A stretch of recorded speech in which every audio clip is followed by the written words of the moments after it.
വികസനം വികസനം എന്ന് പറഞ്ഞ് കൊട്ടിഘോഷിക്കുക എന്നല്ല, അതിൻ്റെ എങ്ങനെ വികസിക്കണം, എങ്ങനെ വേണം, ഒരു പ്ലാനിങ്ങോട് കൂടിയുള്ള ഒരു വികസനം. ചില സ്ഥലങ്ങളിൽ ഇപ്പം മൈലക്കാട് നൂറുകണക്കിന് ടൺ, ആയിരക്കണക്കിന് ടൺ മണ്ണിട്ട് നികത്തിയ പാതയാണ്. ഹൈവേക്ക് വേണ്ടി കെട്ടി ഉയർത്തിയ മതിലുകൾ തകർന്നു വീഴുന്നതുമൊക്കെയാണ് നമ്മൾ കാണുന്നത്. എന്താണ് ഈ NH-66 ഉണ്ടായിക്കൊണ്ടിരിക്കുന്ന ഈ ദുരന്തങ്ങളുടെ കാരണം?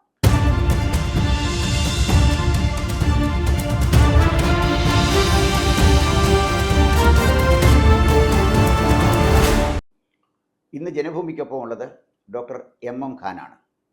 ദീർഘകാലം കേരള PWDയിൽ ജോലി ചെയ്ത അദ്ദേഹം സൂപ്രണ്ടിങ് എഞ്ചിനീയറായിട്ടാണ് റിട്ടയർ ചെയ്തത്. കേരളത്തിലെ നൂറുകണക്കിന് ബിൽഡിങ്ങുകൾ, പാലങ്ങൾ ഇവയൊക്കെ അദ്ദേഹത്തിൻ്റെ മേൽനോട്ടത്തിൽ തീർത്തതാണ്. നിരവധി വർഷത്തെ എക്സ്പീരിയൻസ് ഉള്ള ഡോക്ടർ MM ഖാൻ നമ്മുടെ ദേശീയപാതയിലെ NH-66 കുറിച്ച് ഒരു സാങ്കേതികമായ വിവരണം നമുക്ക് നൽകുകയാണ്. സർ, ജനഭൂമിയിലേക്ക് സ്വാഗതം. നമസ്കാരം സർ. ഈ 1600 കിലോമീറ്റർ നീളമുള്ള കന്യാകുമാരിയെ പനവേൽ, മഹാരാഷ്ട്രയ്ക്കടുത്തുള്ള പനവേലുമായി ബന്ധിപ്പിക്കുന്ന റോഡാണ് NH-66. അപ്പോൾ ഏതാണ്ട് കൊങ്കൺ പാതയ്ക്കൊക്കെ അത്യാവശ്യം സമാന്തരമായി പോകുന്ന ഒരു പാതയാണിത്. തമിഴ്നാട്, കേരളം, കർണാടക, ഗോവ, മഹാരാഷ്ട്ര ഇത്രയും സ്റ്റേറ്റുകളെ കണക്ട് ചെയ്യുന്ന ഒരു വലിയ റോഡ്. ഇത്തരം ഒരു റോഡ് മലയാളികൾക്കിടെ ഒരു സ്വപ്നമായിരുന്നു. 7 മണിക്കൂർ കൊണ്ട് തിരുവനന്തപുരത്ത് നിന്ന് കാസർഗോഡ് എത്താൻ കഴിയും ഈ റോഡിലൂടെ യാത്ര ചെയ്യുമ്പോൾ എന്നൊക്കെ പറഞ്ഞപ്പോൾ ശരിക്കും പറഞ്ഞാൽ മലയാളികളൊക്കെ വളരെ ത്രില്ലിലായിരുന്നു. ഞാൻ തന്നെ സാറിൻ്റെ പലപ്പോഴും സംസാരിക്കുമ്പോൾ ഈ റോഡിനെ കുറിച്ച് നമ്മൾ സംസാരിക്കാറുണ്ട്. അപ്പോൾ മലയാളികൾ വളരെ പ്രതീക്ഷയോടെ കാത്തിരുന്നതാണ് NH-66 പൂർത്തിയാകൽ. ഓരോ സ്റ്റേജും പത്രക്കാർ വലിയ പ്രാധാന്യത്തോടെ കൊടുത്തു. ഈ സ്ഥലം കൊടുത്തവരും സമീപത്ത് താമസിക്കുന്നവരും ദൂരദേശത്ത് താമസിക്കുന്നവരും എല്ലാവരും ഈ റോഡിനെ കുറിച്ച് വലിയ പ്രതീക്ഷയും സ്വപ്നങ്ങളുമാണ് വെച്ച് പുലർത്തിയത്. പക്ഷേ ഇപ്പോൾ അതൊരു ദുരന്ത ഭൂമിയായിട്ട് മാറുകയാണ്. പശ്ചിമഘട്ടത്തിലെ മലയോര പ്രദേശങ്ങളിൽ ഉരുൾപൊട്ടലാണെങ്കിൽ വ്യത്യസ്തമായ മണ്ണിടിച്ചിലും അതുപോലെ തന്നെ ഹൈവേക്ക് വേണ്ടി കെട്ടി ഉയർത്തിയ മതിലുകൾ തകർന്നു വീഴുന്നതുമൊക്കെയാണ് നമ്മൾ കാണുന്നത്. സർ, എന്താണ് ഈ NH-66 ഉണ്ടായിക്കൊണ്ടിരിക്കുന്ന ഈ ദുരന്തങ്ങളുടെ കാരണം? മലപ്പുറത്തിനടുത്താണ് കുറ്റിയാടെന്ന് പറയുന്ന സ്ഥലത്ത് മണ്ണിടിഞ്ഞു വീണു പ്രശ്നമുണ്ടായി. ഇപ്പം നമ്മൾ മൈലത്ത്, കൊല്ലം ജില്ലയിൽ കൊട്ടിയത്തിന് അടുത്തുള്ള മൈലത്ത് വലിയ ഉയരത്തിൽ കെട്ടിവെച്ചിരുന്ന മണ്ണും ഭിത്തിയും എല്ലാം കൂടെ റോഡിലേക്ക് വീണ് 2 ദിവസം ഗതാഗതം നിശ്ചലമായി. ഇതിലുപരിയായിട്ട് ആ സമയത്ത് റോഡിലൂടെ പൊക്കോണ്ടിരുന്ന വാഹനങ്ങളിൽ ചിലതൊക്കെ അപകടത്തിൽപ്പെട്ടെങ്കിലും ഭാഗ്യവശാൽ മരണം സംഭവിക്കുകയോ ആർക്കെങ്കിലും അപകടം ഉണ്ടാവുകയോ ചെയ്തില്ല. ഇത് പ്രതീക്ഷയോടെ കാത്തിരുന്ന ഈ റോഡിൻ്റെ ഈ സ്ഥിതിയുടെ ഒരു ശാസ്ത്രീയമായ വിശദീകരണം സാറ് നമ്മുടെ പ്രേക്ഷകർക്ക് വേണ്ടി ഒന്ന് പങ്കുവയ്ക്കുന്നു. സർ, നാഷണൽ ഹൈവേ 66 നമ്മുടെ ഒരു അഭിമാനമായ ഒരു പ്രൊജക്റ്റാണ്. അത് നമ്മൾ ഏറ്റവും പ്രതീക്ഷയാണ്. കേരളത്തിൻ്റെ ഡെവലപ്മെൻറ്റിൻ്റെ ഒരു നാഴികക്കല്ലാണ്, യാതൊരു സംശയമില്ല. ഏതൊരു പ്രൊജക്റ്റും ചെയ്യുന്നത് അപ്പോൾ ഇൻഫ്രാസ്ട്രക്ചർ ഡെവലപ്മെൻറ്റിനെ ആശ്രയിച്ചായിരിക്കും ഒരു നാഷൻ്റെ ഡെവലപ്മെൻറ്റ്സ് എന്ന് പറയാൻ. വികസനം വികസനം എന്ന് പറഞ്ഞ് കൊട്ടിഘോഷിക്കുക എന്നല്ല, അതിൻ്റെ എങ്ങനെ വികസിക്കണം, എങ്ങനെ വേണം, ഒരു പ്ലാനിങ്ങോട് കൂടിയുള്ള ഒരു വികസനം. ഇതിന് മുമ്പ് തന്നെ ഒരു ഇൻ്റർവ്യൂ ഞാൻ സാറിനോട് പറഞ്ഞു, ഇത് ഏതൊരു പ്രൊജക്റ്റ് ചെയ്യുമ്പോൾ അതിൽ ഏറ്റവും മോസ്റ്റ് ഇമ്പോർട്ടൻ്റ് എന്ന് പറഞ്ഞാൽ സേഫ്റ്റി, അതായത് സ്റ്റേബിലിറ്റി, സർവീസബിലിറ്റി ആൻഡ് എക്കണോമി. ഈ 3 ഫാക്ടറും നോക്കണം. അത് ചെയ്യുന്ന ഏജൻസിയുടെ എഫിഷ്യൻസി നോക്കണം. ഇതൊന്നും നോക്കാതെ ഒരു ഇത് വന്നു കഴിഞ്ഞാൽ അത് നമുക്ക് ഗുണത്തേക്കാൾ ദേശീയ ദുരന്തമായിട്ട് വരും. ഞാൻ ആദ്യമായിട്ട് തന്നെ ഒരിക്കൽ സാറിനോട് പറഞ്ഞു, ഇത് ദുരന്തങ്ങളുടെ ഒരു ഭൂമിയായിട്ട് മാറും. ഇത് തുടക്കം മാത്രമാണ്. ഇത് സാർ പറഞ്ഞത് 3 ഘടകങ്ങളാണ് നമ്മൾ നോക്കേണ്ടത്. ആദ്യത്തേത് സ്റ്റെബിലിറ്റി, രണ്ടാമത്തേത് സർവീസബിലിറ്റി, മൂന്നാമത് എക്കണോമി. കഴിഞ്ഞ പ്രാവശ്യം ഞാൻ വളരെ വിശദമായിട്ട് ഇതിനെപ്പറ്റി പറഞ്ഞു. അപ്പം ഈ സ്റ്റെബിലിറ്റി നമുക്ക് അവിടെ തുടങ്ങാം. അതല്ലേ ആദ്യത്തെ. ആദ്യത്തെ. അപ്പം സർവീസബിലിറ്റി നമുക്കറിയാം. കാരണം ഒരുപാട് റോഡുകളുമായിട്ട് കണക്റ്റഡ് ആണ്, ദാറ്റ്സ് ഓക്കെ.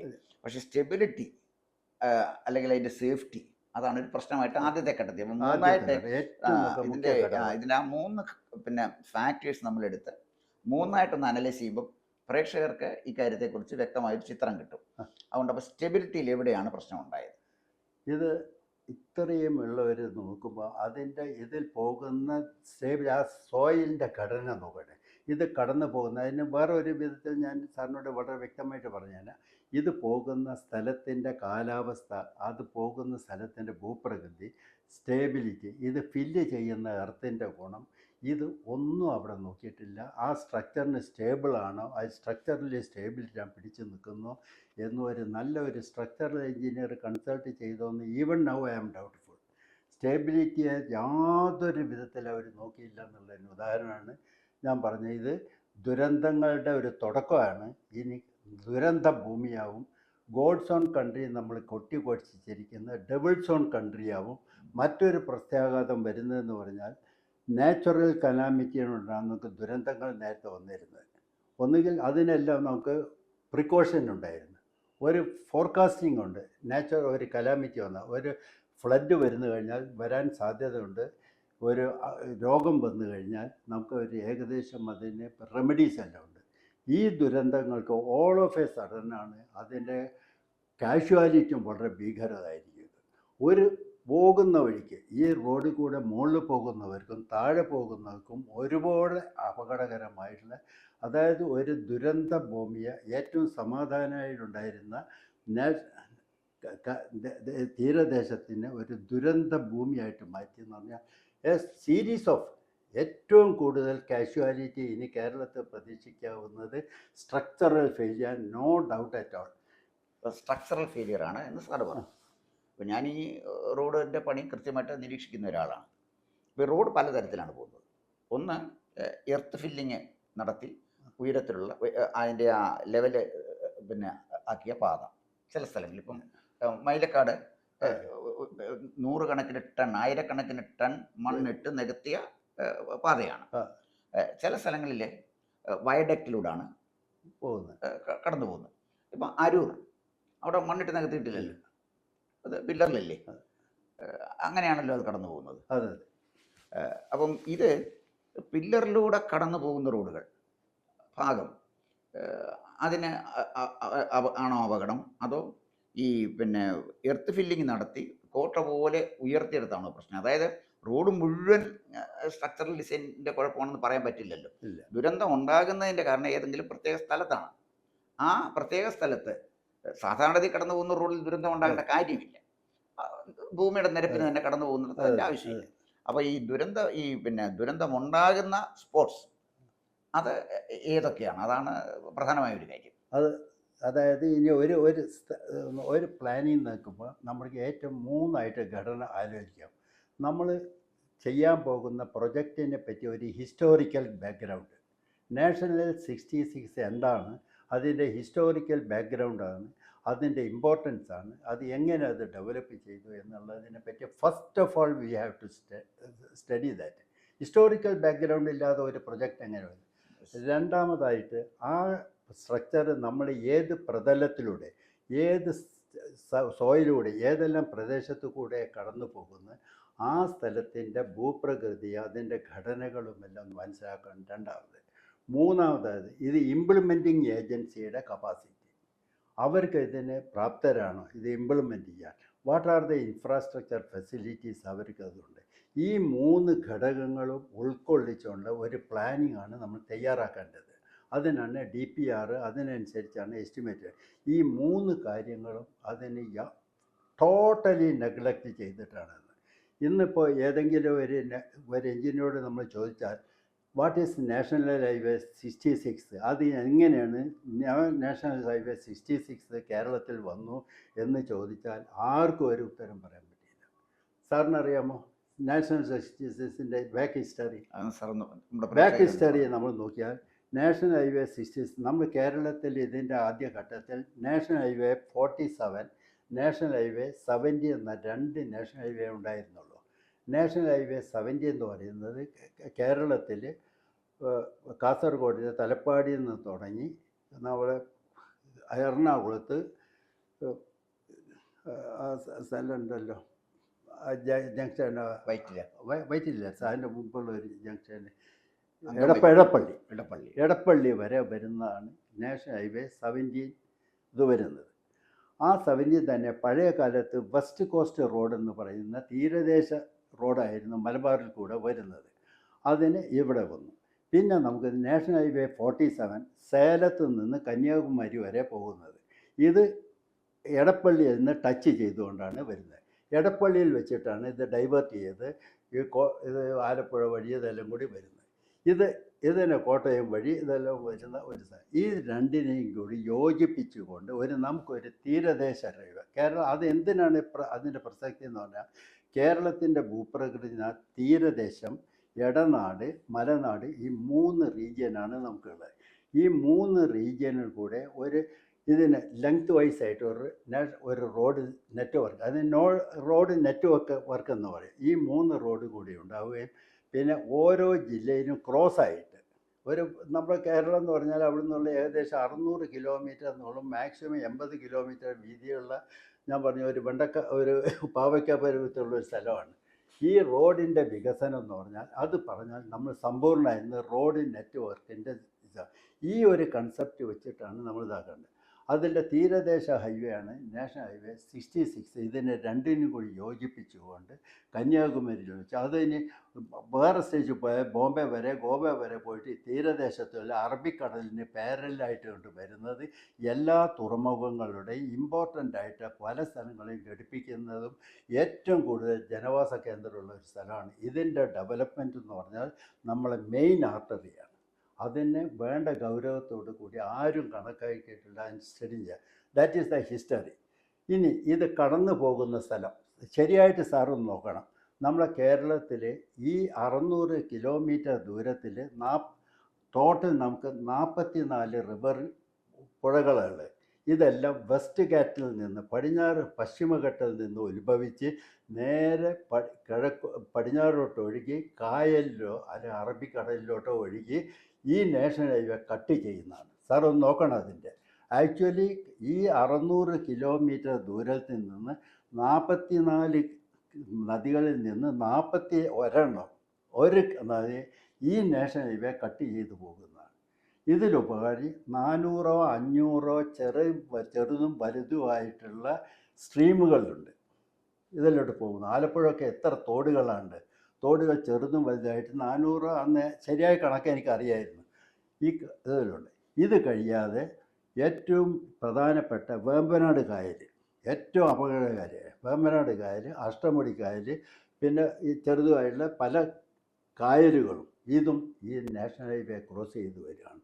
ഇതിലപ്പുറമായിട്ട് ഏറ്റവും 2 ബെൽറ്റ് ഉണ്ട്. തൃശ്ശൂരിലെ കോൾ നിലങ്ങൾ അപകടകരമായ സോയിലാണ്. പിന്നെ കുട്ടനാടിൻ്റെ ഏരിയ. ഇത്രയും സ്ഥലത്തു കൂടെ പോകുന്ന ഒരു റോഡാണ് നാഷണൽ ഹൈവേ 66. ഇതിലൂടെ പോകുന്ന സ്ഥലത്തെല്ലാം ബ്രിഡ്ജസ് ഉണ്ട്, ഏത് സ്ട്രീമിലുമുണ്ട്. അപ്പോൾ എത്ര ബ്രിഡ്ജസ് ഉണ്ട്? ഈ ബ്രിഡ്ജസിനെല്ലാം ഇൻവെസ്റ്റിഗേറ്റ് ചെയ്ത് അതിൻ്റെ സോയിൽ റിപ്പോർട്ട് എല്ലാവരുടെയും PWD കയ്യിലുണ്ട്. സാർ ഇതിൻ്റെ എങ്ങനെയായിരിക്കും ബ്രിഡ്ജിന് സോയിൽ ഇൻവെസ്റ്റിഗേഷൻ റിപ്പോർട്ട് കാണില്ല. ഇവരാരും അധികം മെനക്കെടേണ്ടില്ലായിരുന്നു. ഇതിൽ പോകുന്ന ഓരോ ബ്രിഡ്ജസിൻ്റെയും ഇൻവെസ്റ്റിഗേഷൻ, അതിൻ്റെ DPR പരിശോധിച്ച് കഴിഞ്ഞാൽ ഇതിൽ കടന്നു പോകുന്ന ഓരോ സ്ഥലത്തിൻ്റെയും മണ്ണിൻ്റെ ഘടനയും അതിൻ്റെ സേഫ് ബെയറിംഗ് കപ്പാസിറ്റിയും അതൊക്കെ നമുക്കറിയാമായിരുന്നു. ഇത് നോക്കിയാൽ മതിയായിരുന്നു. ഇത് റെക്കോർഡിക്കാൻ PWD കസ്റ്റഡിയിലല്ല. ഇതിന് വേറെ എവിടെയും പോയി പരിശോധിക്കേണ്ട കാര്യം. DPR തയ്യാറാക്കുന്നവർക്ക് പാലമില്ലാത്ത ഒരു സ്ഥലവും ഇല്ലല്ലോ. പാലം പണിയുമ്പോൾ അതിന് ഡെഫിനറ്റായിട്ട് ഒരു DPRും ഇവിടുത്തെ കേരളത്തിലെ എൻജിനീയർമാരുണ്ടാക്കിയ DPRും സോയിൽ ഇൻവെസ്റ്റിഗേഷൻ റിപ്പോർട്ടും റെഡിലി അവൈലബിൾ വിത്ത് PWD. ഇത്രയുള്ള ഓരോ സ്ഥലത്തും ഓരോ കനാലിന് പോകുന്ന ഒരു ബ്രിഡ്ജിലുണ്ട്. ആ സോയിൽ നോക്കിയാൽ നമുക്കറിയാം 40 മീറ്റർ 50 മീറ്റർ കഴിയുമ്പോൾ ഒരു ആർട്ട് സ്റ്റാറ്റേ ഉള്ളൂ ഈ സ്ഥലത്ത്. പിന്നെ ഇവിടെ ബ്രിഡ്ജ് പറയുമ്പോൾ ഒരു ശരിയായ ഒരു നിയമം, ഞാൻ ബ്രിഡ്ജിൽ ഇരുന്ന ഒരാളാണ്. ബ്രിഡ്ജ് പണിയുമ്പോൾ ശരിയായ ഒരു ഡയറക്ഷൻ എല്ലാ എൻജിനീയേഴ്സിനും കൊടുത്തിട്ടുണ്ട്. ഇതിന് ഒരിക്കലും അപ്രോച്ച് റോഡ് എംബാങ്ക്മെൻറ്റിൽ പറയരുത് ലാൻഡ് സ്പാൻ ചെയ്യണം. അത് കോളത്തിൽ തന്നെ ചെയ്യണം. എർത്തിട്ട് ഫില്ല് ചെയ്യരുത്. എർത്തിട്ട് ഫില്ല് ചെയ്യാൻ സിങ്കേജ് വഴിയും കൂടുതൽ നമുക്ക് സ്ഥലം വരണം. അപ്രോച്ച് റോഡ് സഹിതം പില്ലറിൽ മാത്രമേ ചെയ്യാവുള്ളൂ. അപ്രോച്ച് റോഡ് എന്ന് പറഞ്ഞാൽ സ്റ്റാൻഡിങ് ഡയറക്ഷൻ ഇവിടുത്തെ എഞ്ചിനീയർമാർക്ക് കൊടുത്തിട്ടുണ്ട്. ഇത്രയും പാലങ്ങൾ സാറേ നോക്ക്, ഇത്രയും തോടുകളും ഇത്രയും പുഴകളും കൂടി പാലം പണിത് കഴിഞ്ഞാൽ തന്നെ ഇത് ഒരു എലിവേറ്റഡ് ഹൈവേ ആയി. പിന്നെ ഇഷ്ടം പോലെ 100-500 ക്രോസിങ്സുകളുണ്ട്. ഈ ക്രോസിങ്ങുകളെല്ലാം പോയി ജംഗ്ഷൻ ഇമ്പ്രൂവ്മെൻറ്റ്സിൽ നമുക്ക് പാലം പണിയണം, ഫ്ലൈ ഓവർ വേണം. സാറ് വളരെ കൃത്യമായിട്ട് നോക്കണ്ട. ഈ പാലങ്ങൾ ഹൈവേ അല്ല, ഉയർന്നല്ലേ ചെയ്യുന്നത്. ബാക്കിയുള്ള ജംഗ്ഷനിൽ ഹയർന്നായി ഇതെല്ലാം കൂടി കഴിഞ്ഞാൽ തന്നെ ഓട്ടോമാറ്റിക്കലി എലവേറ്റഡ് ഹൈവേ ആണ് നമ്മുടേത്. ഈ എലവേറ്റഡ് ഹൈവേ ആയിരുന്നെങ്കിൽ നമുക്ക് ഈ മണ്ണ് കൊണ്ടുവന്ന് വരേണ്ട കാര്യമില്ല. എലവേറ്റഡ് ഹൈവേ വളരെ ഓട്ടോമാറ്റിക്കലി എലവേറ്റഡ് ഹൈവേ ആയിട്ട് ഡെവലപ്പ് ചെയ്യാവുന്ന. ഇതിൻ്റെ വേറൊരു കാര്യം, ഇതിൽ അക്വിസിഷൻ 45 മീറ്റർ വേണമെന്നോ ഇല്ല കൊട്ടിഘോഷിക്കുന്നത്. എന്തിനാണ് 45 മീറ്റർ? ഇവിടെ നമ്മളെ മുന്നിൽ എക്സാമ്പിൾ ഇല്ല സാറേ. 30 മീറ്ററിൽ 8 വരി പാതയാക്കി നമ്മളിപ്പോൾ ഇവിടെ എക്സാമ്പിൾ ഇല്ലേ? പിന്നെ എന്തിന് 45 മീറ്റർ എടുത്ത് ഇത്ര കാശ് എന്തിനു മുടക്കി? അതായത് സെൻട്രൽ കൂടെ ഒരു പാലം ഒരു ഒറ്റ പില്ലറിൽ 2 കാൻഡിലിവറിലാക്കി കഴിഞ്ഞാൽ 4 ലൈൻ ട്രാഫിക് ഓവർ ബ്രിഡ്ജായിട്ട് നമുക്ക് മുകളിൽ കൂടെ കിട്ടും. ഇതിൻ്റെ ലെഫ്റ്റും റൈറ്റും ആയിട്ട് 2 വീതം. അപ്പം 4ഉം 2ഉം 6ഉം 2 8 വരി ഈ 30 മീറ്ററിൽ. ഏകദേശം 30 വർഷങ്ങൾക്ക് മുമ്പാണ് തോന്നുന്നുണ്ട് നാഷണൽ ഹൈവേയിൽ എടപ്പള്ളി ആലുവ മുതൽ നമ്മൾ കളിയിക്കാവിള വരെ ഉള്ള സ്ഥലത്ത് 30 മീറ്റർ നമ്മൾ 4 ലൈൻ ട്രാഫിക് എന്ന് പറഞ്ഞ് കേരള നാഷണൽ ഹൈവേ അക്വയർ ചെയ്ത് അതിന് കോമ്പൻസേഷൻ കൊടുത്ത് എടുത്ത സ്ഥലമാണ്. ഈ സ്ഥലത്ത് നിന്ന് ആലുവ മുതൽ ചേർത്തല വരെ മാത്രമേ 4 വരിയായിട്ട് ഡെവലപ്പ് ചെയ്തിട്ടുള്ളൂ. സാർ ശ്രദ്ധിക്കണത്, 4 വരിയായി. അവിടെ ഇന്ന് വരെ ഒരൊറ്റ ആക്സിഡൻറ്റ് റിപ്പോർട്ട് ചെയ്തിട്ടില്ല. ഏതെങ്കിലും ഇവിടുത്തെ ക്രൈം റിപ്പോർട്ട് നോക്കിക്കഴിഞ്ഞാൽ വല്ലതും കാഷ്വലായിട്ട് 1-2 റിപ്പോർട്ടില്ല. ഈ 4 വരി പാലയത്തിൽ വന്ന് അവിടെ ഓരോ ജംഗ്ഷനിലും ഫ്ലൈ ഓവറും കൂടി പതിഞ്ഞിരുന്നെങ്കിൽ ഓട്ടോമാറ്റിക്കലി ഇന്നിപ്പോൾ അവിടെ അടൂര് പണിയുന്ന എന്താ? അരുക്കുറ്റിയിൽ പാലത്തിൽ എവിടെയാണ് ആ 30 മീറ്ററിൽ എത്ര പണിയുന്നു? എന്ത് തടസ്സമുള്ളത്? എന്തൊരു കൺവീനിയൻ്റ് ആയിരിക്കും ആ പിടിച്ച്. എന്തിനായിരുന്നു 45 മീറ്റർ കൊടുത്തത്? എന്തിനെ കൊട്ടിഘോഷിക്കുക 45 മീറ്റർ എന്ന് പറഞ്ഞത്? ഈ 30 മീറ്റർ നമ്മൾ നേരത്തെ എടുത്തതിന് പിന്നെ 45 എന്ന് പറഞ്ഞ് ബഹളം കൂട്ടി എടുക്കുകയും എന്നിട്ട് ഈ മണ്ണ് കൊണ്ട് ഈ 45 മീറ്റർ ഉണ്ടല്ലോ എന്നുള്ള മുൻധാരണ കൂടി ആയിരിക്കണം ഈ എർത്ത് ഫില്ല് ചെയ്തത്. ഈ എർത്ത് ഫില്ല് ചെയ്യുന്നതിന് വളരെ ഘടകങ്ങളുണ്ട് സാർ. അതിൻ്റെ ലിക്വിഡ് ലിമിറ്റ് ഉണ്ട്, പ്ലാസ്റ്റിക് ലിമിറ്റ് ഉണ്ട്, പ്ലാസ്റ്റിക് ഇൻഡെക്സ് വാല്യൂ ഒന്നുണ്ട്. പ്ലാസ്റ്റിക് അത് 11ൽ കുറയാത്ത മണ്ണ്, അത് മണ്ണ് ടെസ്റ്റ് ചെയ്യാതെ അവിടെ ഇതാവില്ല. ഈ ഒരു കൺസിഡറേഷൻസ് ഒന്നും തൃണവൽക്കരിച്ച് പറഞ്ഞു കഴിഞ്ഞാൽ അനുസരിക്കുന്ന കോൺട്രാക്ടേഴ്സും അല്ല. അതെല്ലാം എന്നുള്ള വളരെ തെളിവാണ്. ഇപ്പോൾ തന്നെ മൈലക്കാട് ഒരു ആക്സിഡൻറ്റ് ഉണ്ടായപ്പോൾ അവർക്ക് പണിഷ് ചെയ്തത് എന്താ? ഞാൻ സത്യത്തിൽ ഷോക്കഡായിപ്പോയി. 1 മാസത്തേക്ക് അദ്ദേഹത്തെ സസ്പെൻഡ് ചെയ്തിരുന്നു. ഒരു കോൺട്രാക്ട് 1 മാസത്തേക്ക് സസ്പെൻഡ് ചെയ്യുക, വാട്ട് വിൽ ഹാപ്പൺ? സാർ അദ്ദേഹത്തിന് എന്തെങ്കിലും ഉണ്ട് സാർ? ഒരു മാസത്തേക്ക് ഒരു ശിക്ഷണമെന്ന് പറയും. എന്ന് വെച്ചാൽ ആ കരാറുകാരൻ്റെ പേരിൽ ആക്ഷൻ എടുക്കാൻ വേണ്ടി എന്തോ ഒരു ഭയം. അതായത് എഞ്ചിനീയർമാർക്കാരും വലിയ ഇതായിരിക്കും, എന്തോ ഇൻഫ്ലുവൻസ് ഉള്ളതായിരിക്കും. 1 മാസത്തേക്ക് സസ്പെൻഡ് ചെയ്യും. സാർ ഞാനൊരു സംശയം ചോദിക്കട്ടെ? സാർ പറഞ്ഞ ഒരു കാര്യം നമ്മുടെ ഈ അരൂര് ചെയ്തിരിക്കുന്ന പോലെ അല്ലേ, കംപ്ലീറ്റ് ഈ പഴയ NH 30 മീറ്ററിൽ ഒരു എലിവേറ്റഡ് ഹൈവേ നിർമ്മിക്കുന്നതായിരുന്നു കുറച്ചുകൂടെ നല്ല ഓട്ടോമാറ്റിക്കലി എലിവേറ്റഡ് ആയിട്ട് വരും. ഈ പാലങ്ങളെല്ലാം കൂടെ കണക്ട് ചെയ്യുമ്പോൾ എലിവേറ്റഡ് ആയിട്ട്. അപ്പോൾ ഇതിൻ്റെ പ്രോബ്ലം ഈ ഒരു എലിവേറ്റഡ് ഹൈവേ, അതായത് ഈ പിന്നെ നമുക്ക് പ്രധാനമായിട്ട് വേണ്ടി വരുന്ന കേരളത്തിലൂടെ കടന്നു പോകുന്ന പാലത്താണല്ലോ. അവിടെ ഒരു എലിവേറ്റഡ് ഹൈവേ ആകുമ്പോൾ ഇപ്പോഴുള്ള പിന്നെ വേണ്ടി വരുന്ന ചെലവിൽ എത്ര ഇരട്ടി വർദ്ധിക്കും എലിവേറ്റഡ് ഹൈവേ ആകും? ഒട്ടുമില്ല, ചെലവ് കുറവായിരിക്കും, നോ ഡൗട്ട് അറ്റോ. ഈ അക്വിസിഷൻ്റെ കാശും കൂടെ നോക്കണം.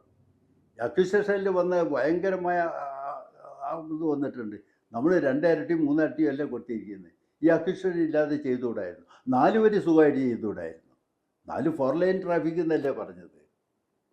നടുക്ക് ഒരു മീഡിയന് വെച്ച് ഒരു ലൈന് വേണ്ട 3 മീറ്ററല്ലേ വേണ്ടിയുള്ളൂ.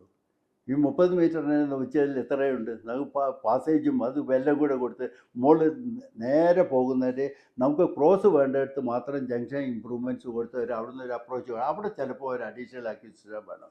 ഇതില്ലാതെ ഈ മണ്ണിൻ്റെ കാശും ഇതെല്ലാം കൂടി നോക്കിക്കഴിഞ്ഞാൽ it was most economical convenient.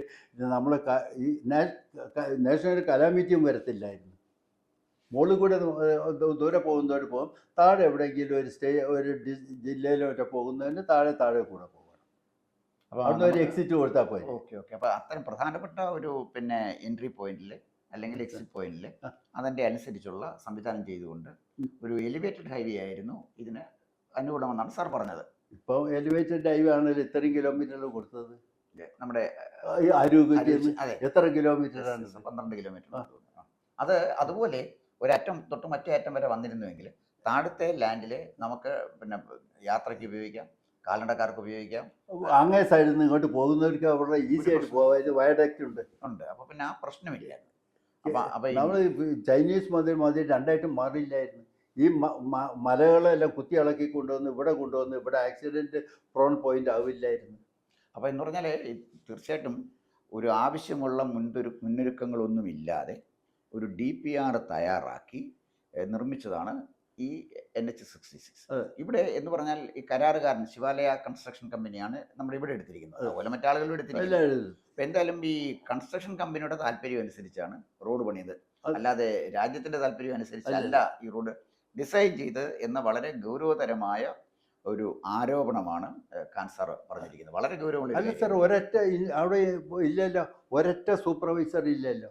National ഹൈവേയുടെ ഒരു വർക്ക് ചെയ്യുമ്പോൾ മിനിമം ഒരു അസിസ്റ്റൻറ്റ് എക്സിക്യൂട്ടീവ് എഞ്ചിനീയർ വേണമെന്ന് ഇവിടുത്തെ നാഷണൽ ഹൈവേയിലായിരുന്നു ചെയ്യുമായിരുന്നു. ഇവിടെ ഒരൊറ്റ ഓവർസിയർ പോലും അവിടെ കാണാനില്ല. ഇത് നമ്മളെല്ലാം കൂടി ഇത് യാത്ര ചെയ്യുന്നതല്ലേ. അവരുടെ തോന്നിയ മാതിരി അതിനേക്കാളും അപ്പുറമാണ് ഈ വർക്കുകളെല്ലാം കോൺട്രാക്ടർമാർ അവിടെ ദന്തഗോപുരത്തിൽ ഇരുന്നിട്ട് ഇതെല്ലാം സബ് കോൺട്രാക്റ്റാണ് കൊടുത്തിരിക്കുന്നത്. ഈ സബ് കോൺട്രാക്റ്റ് സിസ്റ്റം തന്നെ മാറ്റേ. അതുകൊണ്ടാണ് ഞാൻ പറഞ്ഞത് ഇത് നടക്കുന്ന മൂന്നാമത്തെ ഒരു കാര്യം ഞാൻ പറഞ്ഞു. ഒന്നാമത് പറഞ്ഞത് ഇതാണ്ട് നാഷണൽ ഹൈവേയുടെ ചരിത്രം അറിഞ്ഞില്ല. പിന്നെ ആ സ്ഥലത്തിൻ്റെ ഭൂപ്രകൃതി ഇപ്പോൾ സാറിന് മനസ്സിലായില്ല. ഇത് എല്ലാം ഈ എക്കലെല്ലാം ഉള്ള സ്ഥലത്തുള്ള സോയിൽ എന്തത്ര പൂവർ സോയിലാണ് സാർ. അവിടെ ഏതായാലും പാലം പണിയല്ലോ, അവിടെ എലിവേറ്റഡ് ഹൈവേ അല്ലേ, ജംഗ്ഷനിൽ എലിവേറ്റഡ് ഹൈവേ അല്ലേ. ഇതെല്ലാം കൂടി ഒന്ന് അതിൻ്റെ യഥാർത്ഥമായിട്ട് ഒരു LS വരച്ച് കഴിഞ്ഞാൽ തന്നെ ഓട്ടോമാറ്റിക്കലി എലിവേറ്റഡ് ഹൈവേ നമുക്ക് വരുമായിരുന്നു. DPR ശരിക്കും ഒന്ന് പ്രിപ്പയർ ചെയ്ത് അങ്ങേയറ്റം മുതൽ ഇവിടുന്ന് ഓരോ പാലത്തിനും അതിൻ്റെ അപ്രോച്ച് റോഡും കാലത്തിന് കഴിഞ്ഞാൽ ജംഗ്ഷൻ ഇമ്പ്രൂവ്മെൻറ്റ്സിന് ഫ്ലൈ ഓവർ ചെയ്യുക. ഇതെല്ലാം കൂടി ചെയ്താൽ വളരെ കുറച്ച് സ്ഥലത്ത് മാത്രമേ എലിവേറ്റഡ് ഹൈവേ ഇല്ലാത്ത സ്ഥലം വരികയുള്ളൂ. അപ്പോൾ ഓട്ടോമാറ്റിക്കലി നമ്മളത് ചെയ്തിരുന്നെങ്കിൽ ഒരു എലിവേറ്റഡ് ഹൈവേ ആയിരുന്നു ഇവിടെ ശരിയായിട്ട് വന്നിരുന്നത്. അപ്പോൾ അത് നമ്മുടെ DPR തയ്യാറാക്കുന്നതിലുണ്ടായ അടിസ്ഥാനപരമായ ഡിസൈൻ കൺസെപ്റ്റ്. രണ്ട്, ഇതിനകത്ത് ഗവൺമെൻറ് എഞ്ചിനീയർമാർക്ക് പ്രത്യേകിച്ച് റോളൊന്നുമില്ല. ഇത് ആരൊക്കെയോ ഡിസൈൻ ചെയ്യുന്നു. സാർ പറഞ്ഞ പോലെ ദന്തഗോപുരത്തിൽ ഇരുന്ന് ചെയ്യേണ്ട വലിയൊരു സത്യം, ഈ റോഡിലെ ട്രാഫിക് ഒന്ന് ഡൈവേർട്ട് ചെയ്യണമെങ്കിൽ പോലും ആർക്കൊരു ഉത്തരവാദിത്തമുള്ള ഒരുത്തൻ റോഡിലില്ല.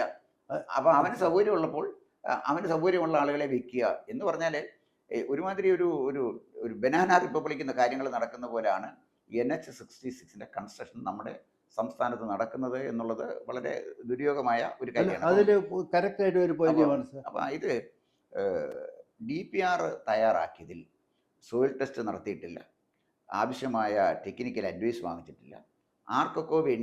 ആർക്കൊക്കെയോ ലാഭം കിട്ടാൻ വേണ്ടി ലാഭം മുന്നിൽ കണ്ടുകൊണ്ട് വളരെ നിഗൂഢമായ ലക്ഷ്യങ്ങളോടുകൂടിയാണ് ഈ റോഡ് ഡിസൈൻ ചെയ്തതിൻ്റെ ദുരന്തമാണ് എന്നാണ് ഖാൻ സാർ പറഞ്ഞത്. ദുരന്തം വരാൻ പോകുന്നില്ല. അപ്പം നമുക്ക് ഇപ്പോൾ ആദ്യം ഇതാണ്. അപ്പോൾ DPR തയ്യാറാക്കിയുള്ള പ്രശ്നമാണ് ഇപ്പോൾ വന്നതെന്നാണ് സാർ പറഞ്ഞത്.